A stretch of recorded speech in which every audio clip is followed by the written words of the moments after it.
Hey everybody, welcome to another video here at Hyper RPG. Y'all, we're going to be talking about that WB panel that we saw. You've already seen the Shazam video and you've seen the Aquaman video. We're now going to be doing the Godzilla video. You know me, you know Malika. Malika, talk about your love for the kaiju creatures. So I have a pet Shiba Inu that I named Kaiju Big Battle. I'm a stop motion nerd, so that's how I went down this rabbit hole. I watch all the old giant kaiju films, love Godzilla, personal favorite Mothra, and I'm just so excited. I have not seen this trailer yet. Oh. Wow. Yeah, so me and Malika are the side who have not seen the trailer. We were not in the hall. We were doing a signing. And on the other end, we have an awesome guest, Mr. Movie Bob himself, Bob Chipman. Oh, gosh, thanks for having me, guys. Wow. Yeah. I'm excited to watch you guys watch this. This sounds fun. I was just in a Hall H for this, and I'm very interested. So, yeah. And you know Naeem, but here's the thing. You didn't know because I didn't know it. Me and Naeem got to know each other talking about wrestling. So every time we meet up, every week, it's about what did Matt Hardy do this week? Yeah. What's going on with Roman? This, that, and the other. I had no idea. Apparently, I'm only finding this out walking into the studio. Damn it, today. Naeem, big Godzilla head. Yeah, Yes. I'm a huge Godzilla head. I've watched it. Reenact what you did in Hall H? Oh yeah, what was I doing? Oh my God, I've watched this since Black and White came out. What 1954? I believe. You've been watching. How old are you? No, I didn't watch it when it came out, but I watched it. That was the first one I watched with my mom, and my mom got me into watching Godzilla, and I've watched every one ever since. She bought me all the toys, collectibles, and I still own the VHSs. So I feel like there's so many conversations me and Naeem have not had because I grew up watching, like, for me, TNT's Monster Vision was a huge deal. And once a month they had, I think it was called Godzilla Weekends or Monster Weekends, and they would show all the old Godzilla movies. Godzilla for me was huge, to the point where I saw the Roland Emmerich Godzilla movie as a kid and told myself it was good, and just because I was so happy there was Godzilla on the big screen, I can retroactively look back and go, kids don't know what they're talking about. Well, that wasn't really Godzilla anyway. They took care of that. Yes, they did. That was a different monster from space that was vulnerable to fire breath and died a tragic death. Oh man! Yeah. So this is the sequel to the Godzilla film we got a couple years ago, and so this is exciting because this is going to bring, it's in the title, King of the Monsters. There's going to be more monsters in this one. But all that said, let's just watch this thing. Our world is changing. The mass extinction we feared has already begun, and we are the cause. We are the infection.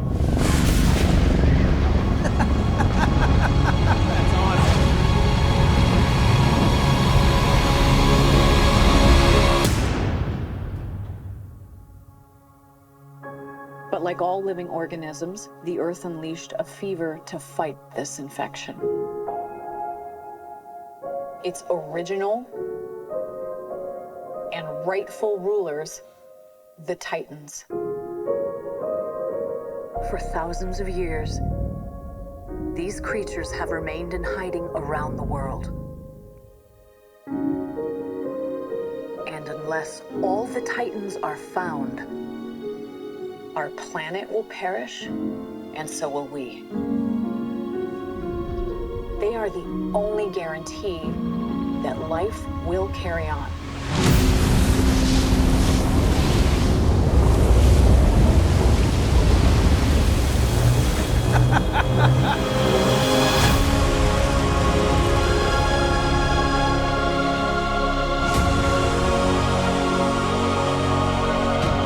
This is so cute. You are out of your goddamn mind!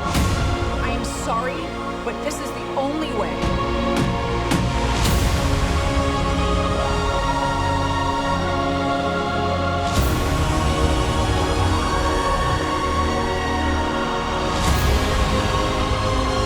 You're a monster. I'm sorry.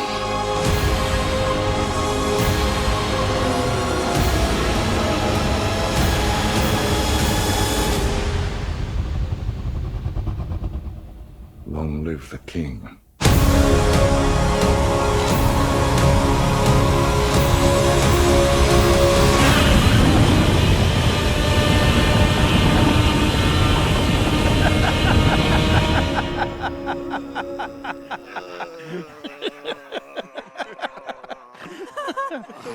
going full yoga right now. Just went full yoga. Is that your survival pose or Oh something? man, Can we not watch this in the theater or just make Naeem see it for the first time live on cam? Wow, that looks fucking awesome. oh my god. I didn't know what to expect there, but Yeah. I was like, this is so cute. And I love the premise because, I agree with another very famous movie character, human beings are the cancer of the earth. So when it starts off with, human beings just screwed up, but these monsters are going to save us all, I was like, oh. Yeah. No, because there's first of all, the music is super emotional. It's got piano and orchestra, and then there's the one girl that reaches out to the monster because they're good inside. It was kind of adorable. Yeah. I love that this marks the second Godzilla film trailer in a row where they use classical pieces. Yeah. Famously, the first one used the piece that is famous in 2001: A Space Odyssey. Can't recall the piece at the moment, but using that I kind of like that as a continuous thing in these trailers. Is we're going to use classical music pieces to kind of paint these scenes. Very blue, which I think is cool as a color thing, contrasting to the red of the last one. The last one, yeah. So I really dig that. The monsters look awesome. Well, I wanted to see more, and they were doing that on purpose. I was like, that's just a silhouette. I already know that monster. Show me the detail, please. I want to see the scales. You're going to pick up that art book when that comes out, huh? Yes, I love that stuff. Actually, Naeem, I can see it now because your art is totally influenced by all these monsters. It makes sense. It is. I think Godzilla was one of the first things I've actually drawn. After Have you been commissioned to draw Godzilla yet? No, I'm pretty sure it will come at some point. So, but yeah, I remember drawing the first Godzilla after my mom bought me the toy, when he had the green and the silver spikes, and I remember drawing that as the first thing I gave it to her. But yeah, I love Godzilla. Now, granted, I didn't like that last movie that came out. It had some issues in terms of pacing to me, where they will set up this big fight with the kaiju, and then they'll cut to whatever, the humans, which I'm like, okay, whatever. And then when they got to the fight, to me, it wasn't long enough. It was just fight, and then that's it. I would agree. I really liked the touch of the kid watching the fight on TV. I thought that was a fun little touch, and I was like, oh, they're teasing this out till the end. That's going to be great. And then when they got to the third act, I would agree. I felt like we saw the ends of fights and the creatures being thrown down. I was kind of like, oh, I felt like you were teasing me for so long, and I was like, this is brilliant. And then for the third act happened, I was kind of like, oh, yeah, that's it. Okay. There's still a lot of scenes I really, really like in that film. I think are really well done. As a whole, though, I agree. It didn't really completely gel for me, but I've watched it a number of times since then and still been like, I enjoy this. Yeah. So the two of you, second time around or more that you've seen this trailer. Name's like, this is my 8th. It feels like the first time to me. You probably had a little bit more time to process it. I'm like, I just saw that thing. How is that opening up for you?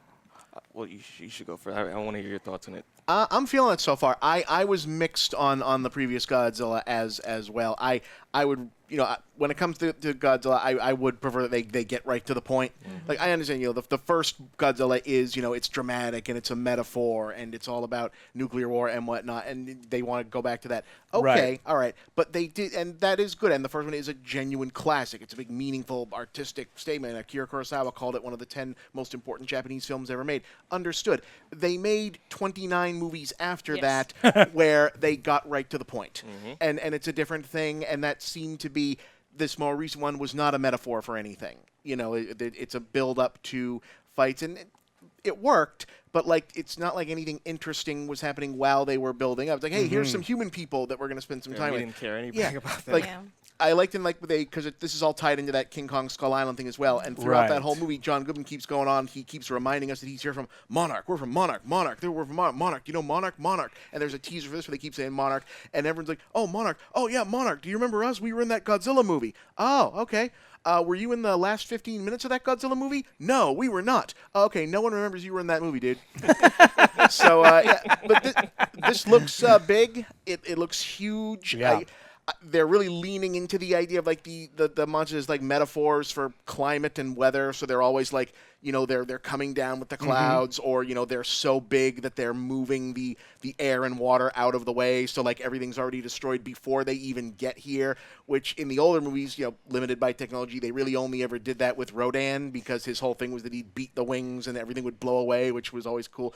But it just looks so big, and that none of the other big creature movies recently have really even done. Rampage does it a little, but those are smaller size things. Even like Pacific Rim, the things are out in the water and whatnot, and they stomp on things, but you don't get the sense of that something that big would break things just by standing there, because mass displaces things around it, and the scope of it is huge. Mike Dougherty is a fantastic director.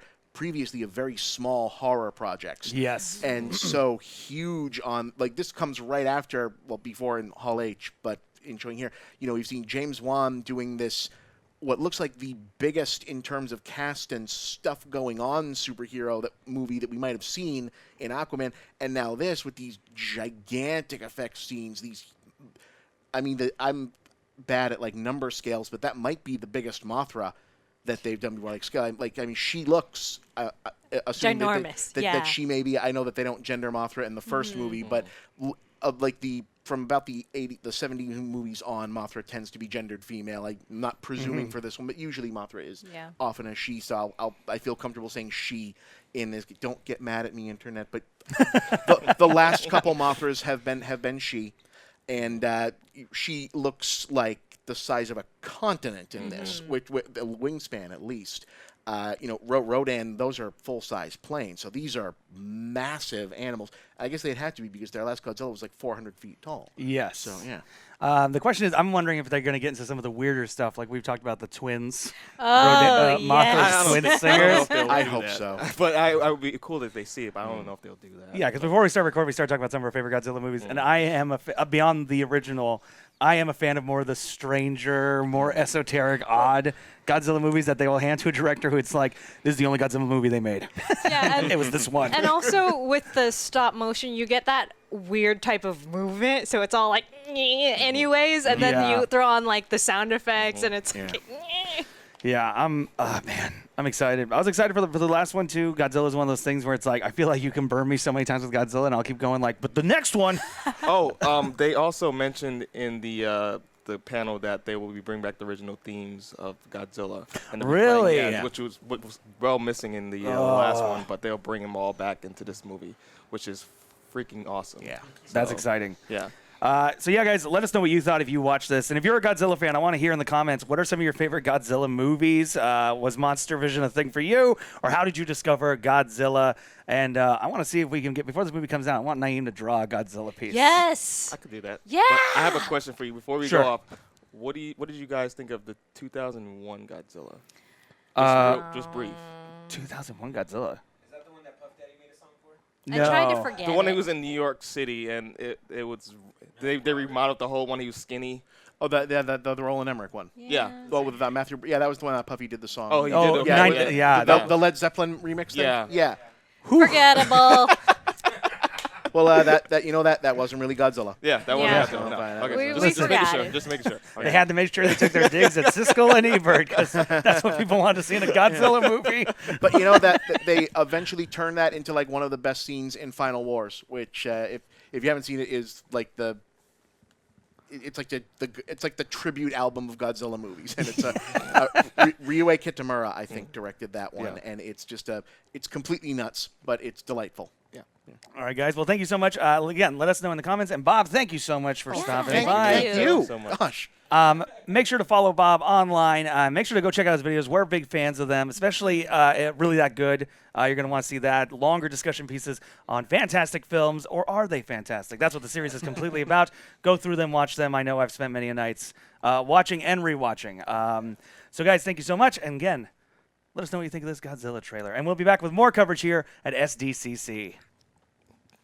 Hey, what's up all you tabletop nerds out there? Zach here with a special San Diego Comic-Con announcement. Hyper RPG, Stoic, and Versus Evil are teaming up to bring you a Banner Saga mini-series starting next Tuesday, 7 p.m. Pacific time, live on Twitch.